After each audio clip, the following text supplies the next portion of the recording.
With the 8th overall pick in the 2024 Locked On NHL Mock Draft, version 1, the Locked On Kraken podcast selects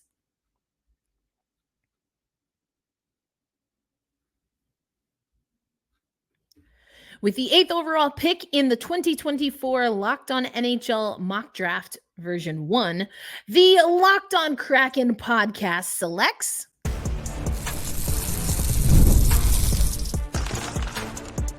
You are Locked On Kraken, your daily podcast on the Seattle Kraken, part of the Locked On Podcast Network, your team every day. Hey, what do you say, Seattle hockey fans? Welcome to another episode of Locked On Kraken, where we bring you your team every day as part of the Locked On Podcast Network. I am Erica Ayala, your host of Locked On Kraken, also a contributor to CBS Sports, where I cover the National Hockey League and just kind of hockey-related things, as well as women's basketball. I'm also the founder of Black Rosie Media, and we are set to go to our second ever Olympics. You know, of course, that I followed Maddie Beniers and Sarah Nurse in the 2022 Winter Olympics. Excited to do it in Paris this summer once again. Before we get into the pick, yes, the picks are in. We'll get into the Locked On NHL mock draft. I want to let you know that today's episode brought to you by one of my favorite sponsors. That's Game Time. You can download the Game Time app, create an account, and use promo code LOCKEDONNHL for $20 off your first purchase. Terms, of course, do apply. So I gave you a little bit of a tease. Now it's time to give you my pick. The Seattle Kraken will have the 8th overall pick in the 2024 NHL entry draft. And so once again, the Locked On NHL hosts have come up with our mock draft. I hope I did a little bit better than I did last year, but as I've been teasing on Locked On Kraken, this pick for me and this draft, especially who we think will go in the first round, this is right up my alley because there are a lot of blue liners. And yes, indeed, I did go with a blue liner. And so with the 8th overall pick, Locked On Kraken selects from the University of Denver, California native, Zeev Buium. I believe I said that right. You can see our pick at the bottom part of your screen in that first column. Zeev Buium, left-handed defender from the University of Denver.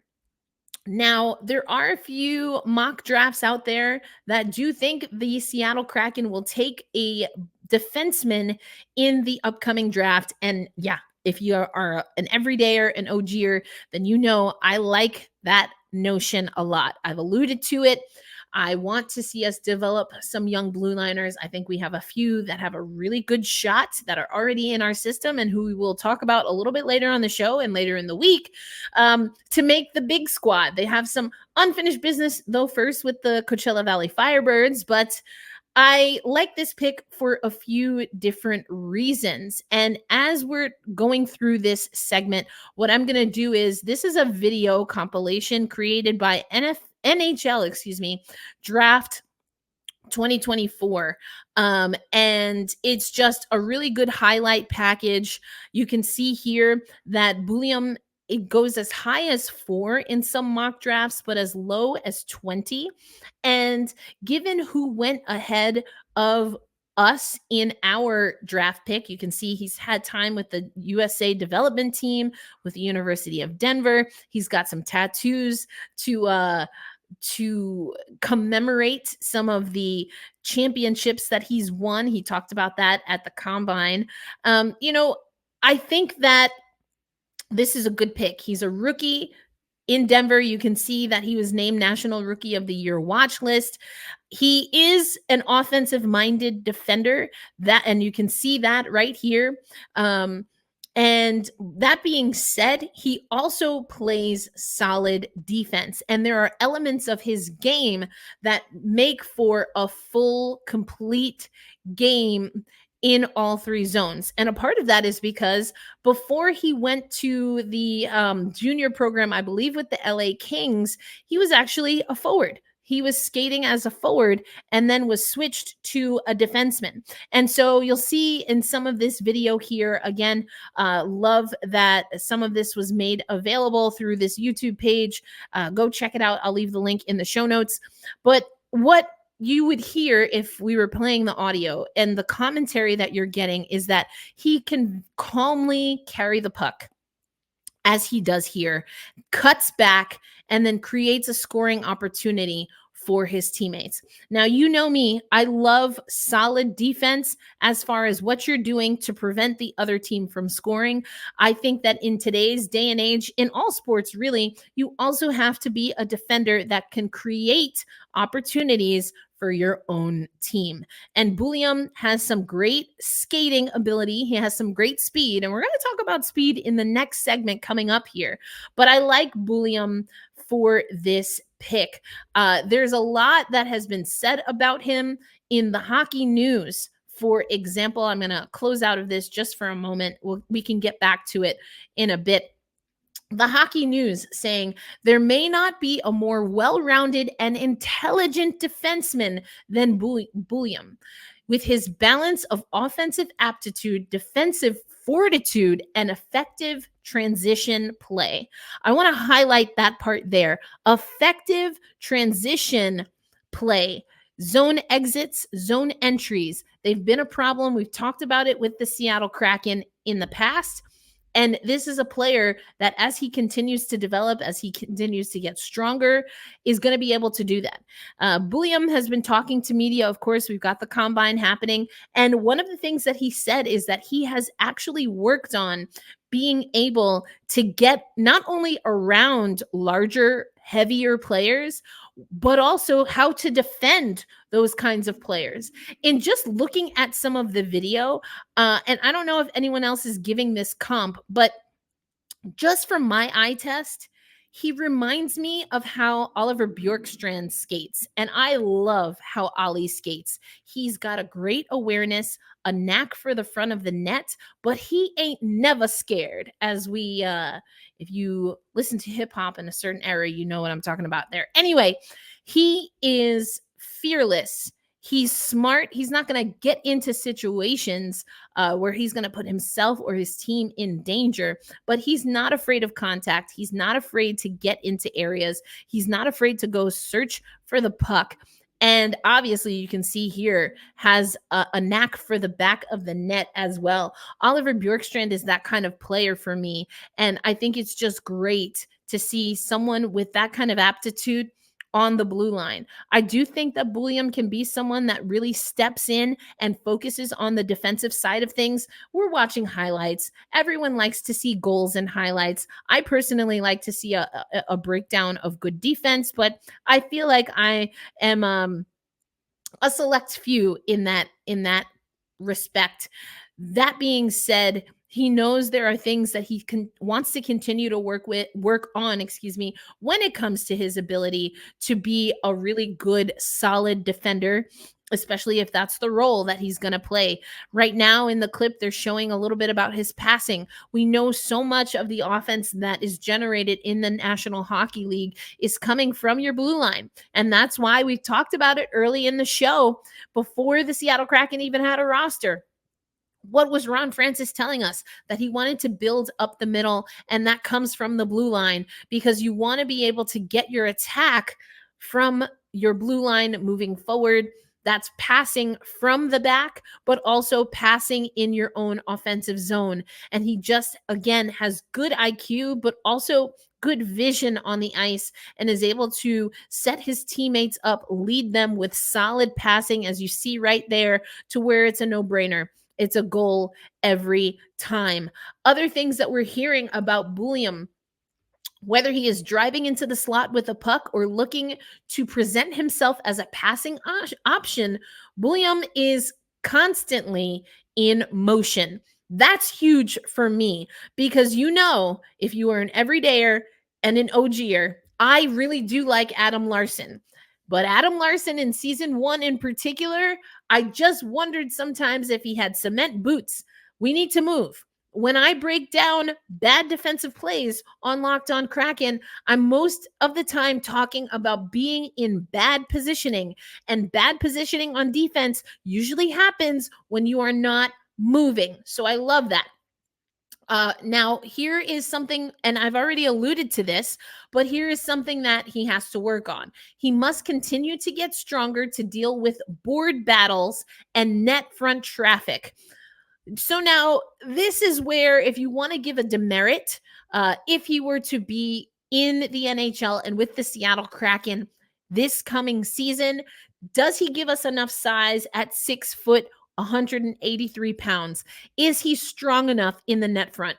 And again, from the Hockey News, the answer at this moment might be no. But this is the thing about the NHL draft. He doesn't necessarily have to be that player now, but if we feel that he has the upside to grow into that player, it might be someone that we want to lock in.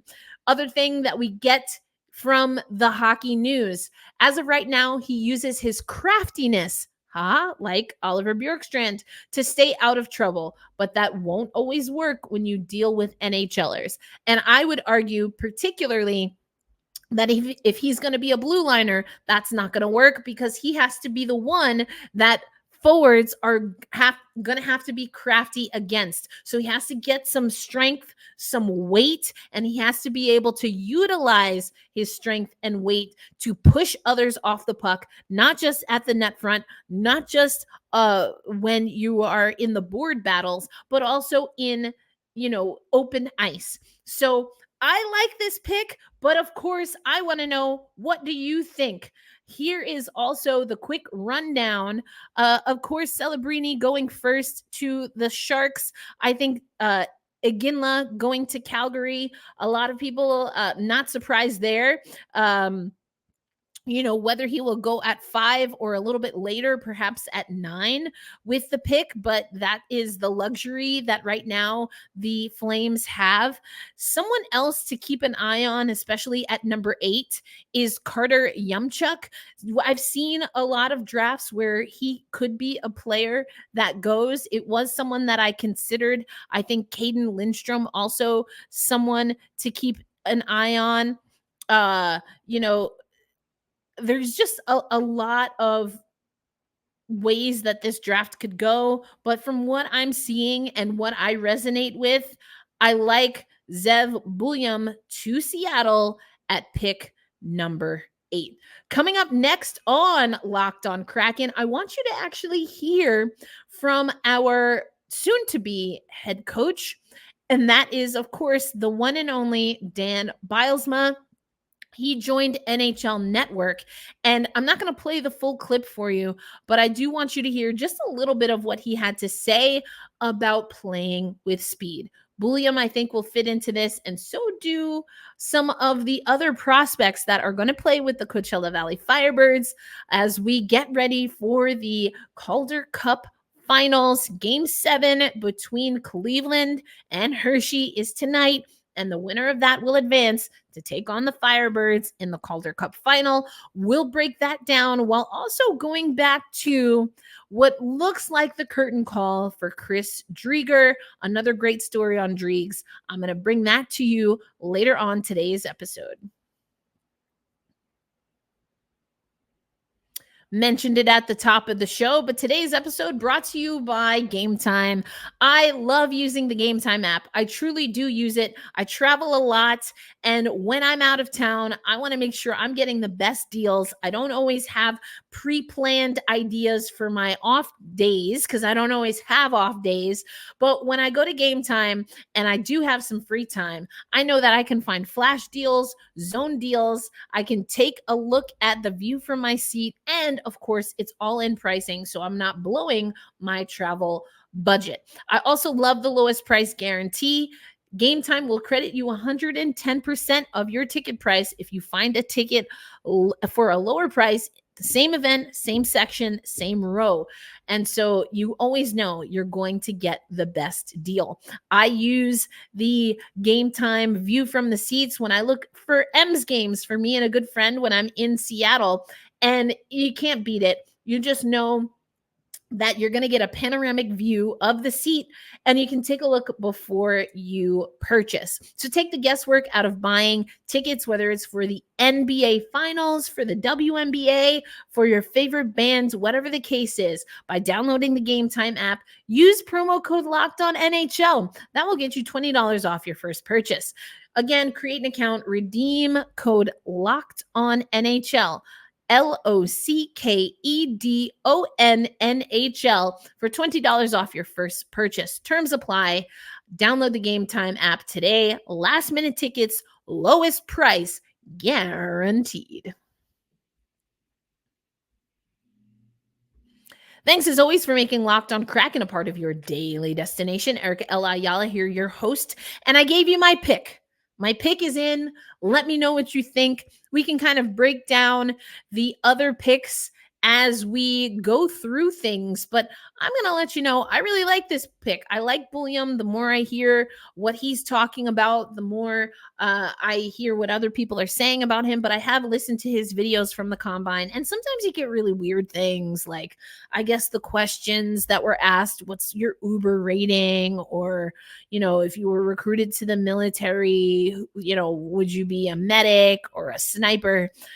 I think it's interesting how much reporting gets done with regard to the questions that the prospects are asked. I don't think that the questions, I think they're interesting. It's a very psychological game, but I also think it's a little bit ridiculous how much reporters want to know the question that was asked. But anyway, I digress.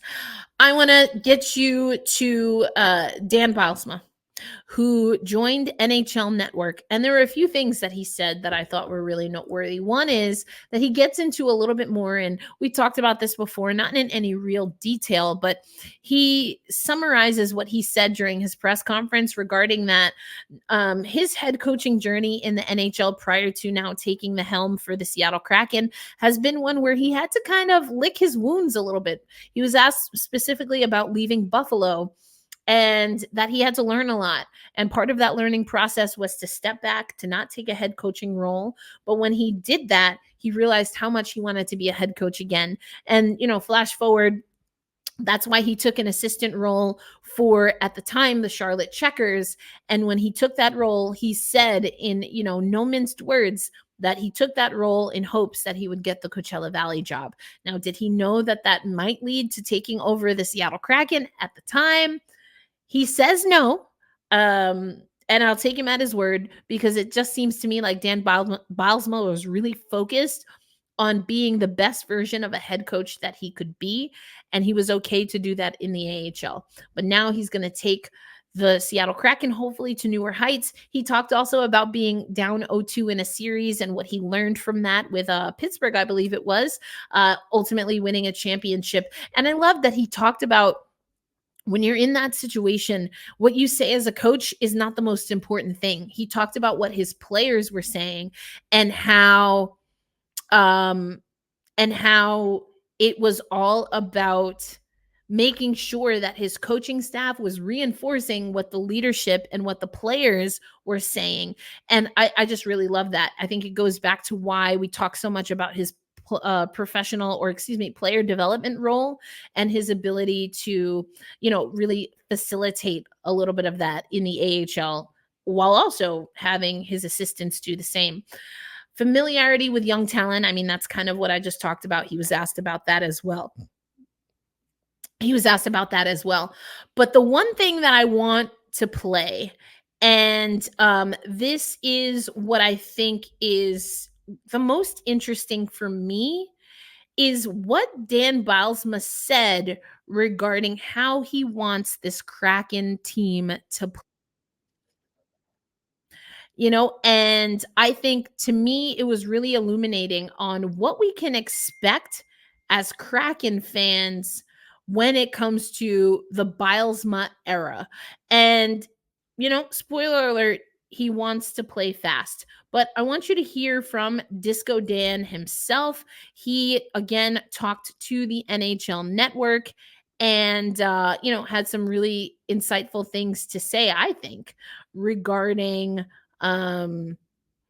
how he wants this team to play. The NHL, it's a fast game, right? You need to have guys that can scoot. And I look at the Seattle Kraken's roster, and they got some guys that can play fast. Is that going to be kind of your style of play, getting this team all together here come training camp? Yeah, I don't think I've ever coached a team that the word fast and playing quick and playing north didn't come out of my mouth. I think that's was the strength of the Kraken. 2 years ago, they went on a pretty amazing run at the end of the year 2 years ago and into the playoffs and beat the Avalanche in the first round, the defending champs in the first round, and took Dallas to 7. It was the calling card of their team, really playing fast and playing throughout the lineup, four really good lines and just doing it repeatedly over and over again. And so, yes, you mentioned the players. We have players that can play that way. We have players that can scoot and fast, and Jared McCann and Jordan Eberle and Jaden Swartz. And it's a team that is capable of playing that way. And that's the way we're gonna try to play. So there you hear it from Dan Bylsma. They want to play fast. And I think that's exciting because I do think that the Seattle Kraken, they have some speed. We just don't get to see it very often. And I think, in my estimation, that's because of some of the defensive breakdowns that we have. And again, for those who maybe are not our everydayers and OGers, when I say defensive breakdowns, I'm not necessarily talking about blue liners. I'm talking about the giveaways. I'm talking about the 50-50 pucks that the Seattle Kraken sometimes don't win. And sometimes that has to do with positioning. And sometimes that has to do with effort, and sometimes that has to do with not using and utilizing speed. So very curious to see how that's going to work out. But we know that Disco Dan and the Firebirds will likely be tuned in to the AHL Eastern Conference Championship tonight, Game 7, for all the marbles. Now, they're already in Hershey, PA. They hedge their bets. They're on the East Coast, and they're in Hershey because, I guess that tells you that the Firebirds, they want the Bears. They want the Bears again, with whether they'll get them. 3-0 lead squandered. And can the Cleveland Monsters come roaring back? Or will it be the Hershey Bears again? We'll have to watch tonight's game to find out. But before we get to that, let's talk about Chris Driedger. I said maybe he's the one that got away. But why does everybody love Chris Driedger? I'll give you a little bit of insight on the rest of today's episode. Today's episode of Locked On Kraken, once again brought to you by our friends at Policy Genius. And I feel like a lot of us are old enough to know that life can be unpredictable, but a good life insurance plan can give you and your family a financial safety net to protect against some of the unknowns. And the thing about Policy Genius is that they're not going to push a certain policy on you. Instead, they're like a clearinghouse. You can utilize their experts with knowledge of the system, with knowledge of the landscape, and put in the things that are important to you and find some of the best options for your particular goals. Now, Policy Genius has no incentive to recommend one insurer over another, so you can trust the guidance that they provide. They are the leading online insurance marketplace, and it makes choosing the right policy for your family quick and easy. They have thousands of 5-star reviews on Google and Trustpilot from customers who found the best fit for their needs. So get peace of mind by finding the right life insurance policy with Policy Genius. Head to policygenius.com or click the link in the description to get your free life insurance quotes and see how much you could save. Again, that's policygenius.com. And we wish you the best in finding the best deal for you and yours.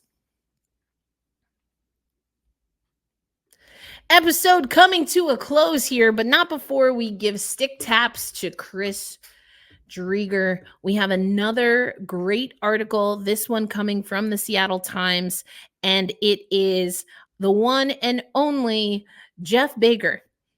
And, the article headline is Chris Driedger didn't pan out with the Kraken, but his run can still end with a cup. And of course, that would be the Calder Cup. That's what the Firebirds are hoping for. We don't have that schedule yet for you because, again, Game 7 tonight between Cleveland and Hershey. The Firebirds already in Hershey, hoping that that's the team they will take on. But we'll make accommodations if the Monsters can come through.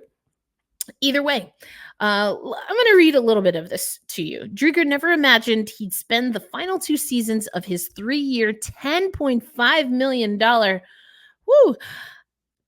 Kraken deal vying for titles a notch below the NHL. But ever the optimist. I love that because I've talked to you about this before.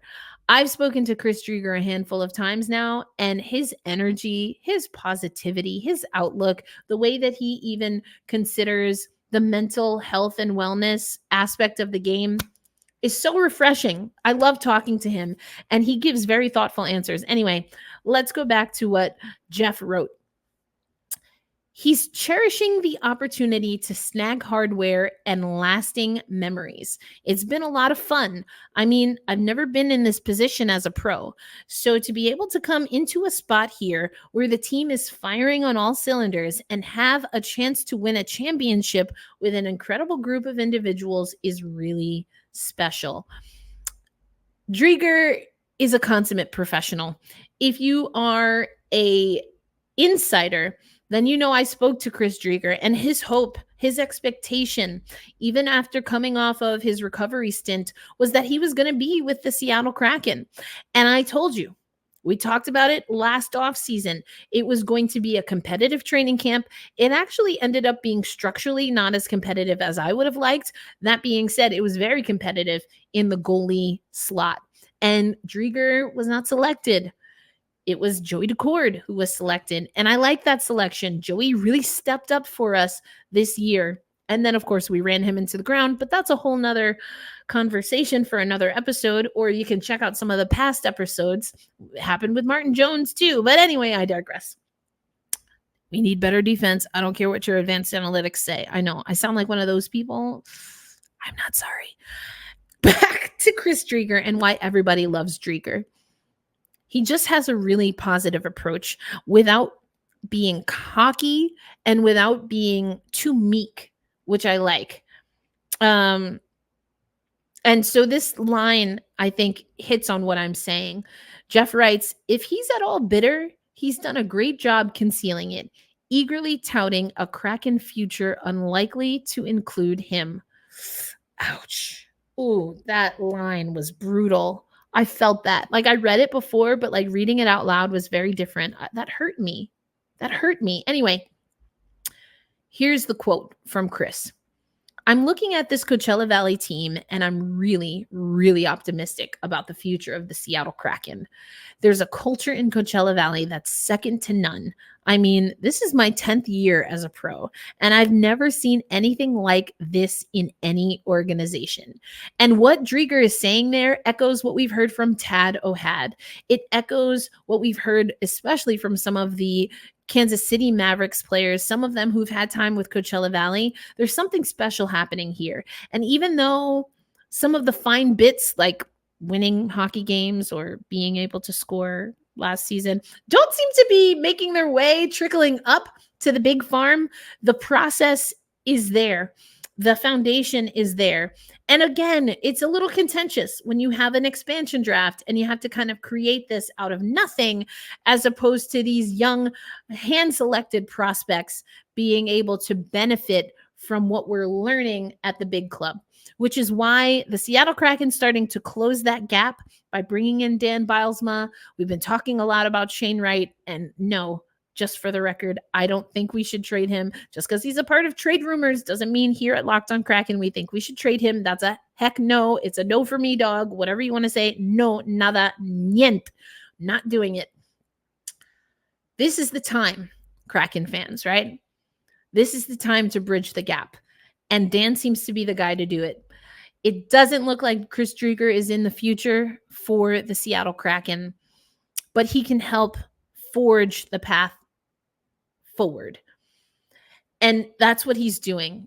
And he seems resolved, resolute, and accepting of that. He mentions the competitive in practice, the closeness of the group. He talks about John Hayden, Connor Carrick, Max McCormick as other veterans, guys who maybe we don't ever see, at least not on a consistent basis with the Seattle Kraken, but that are doing the right things to make the organization the best that he's ever experienced. And what did Driedger say? And this is why I called this segment Everybody Loves Driedger. Everybody means me. What stood out to Driedger these playoffs are rock solid defense. Heck yeah. Well, he's also a goalie, so I'm sure he would say defense. Rock solid defensemen in front of him. They can move the puck. Not only are they tough as nails, but they can make that first pass. And what does that remind you of? Buium.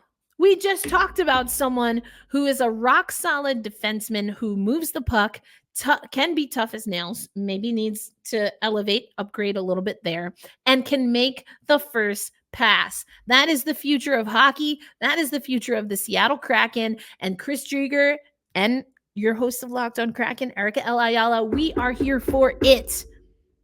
And as Jeff Baker writes, of course, the goaltending has been fantastic for the Firebirds. We've had Jason J.D. Hernandez, your voice of the Coachella Valley Firebirds, as their PA announcer. He talked about how things are different between Joey Daccord and Chris Driedger, not in a good or a bad way. They're just different. And the difference with Driedger is that calming presence. I love the excitability of Joey Daccord. I know sometimes it makes us a little nervous, but he's an exciting goalie to watch. He talks, he moves the puck, he likes to shoot at the net. Who doesn't love that? He's also a little jittery at times, but he's young, and I think he'll smooth out some of the rough edges.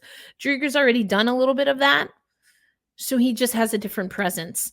935 save percentage, 1.98 goals against average in the 10 victories in the playoffs so far, getting a little bit of rest as the team waits for their opponent. And then here's how Jeff brings it home. If he can keep doing that, someone will inevitably give him a future cup shot, one named Stanley rather than Calder.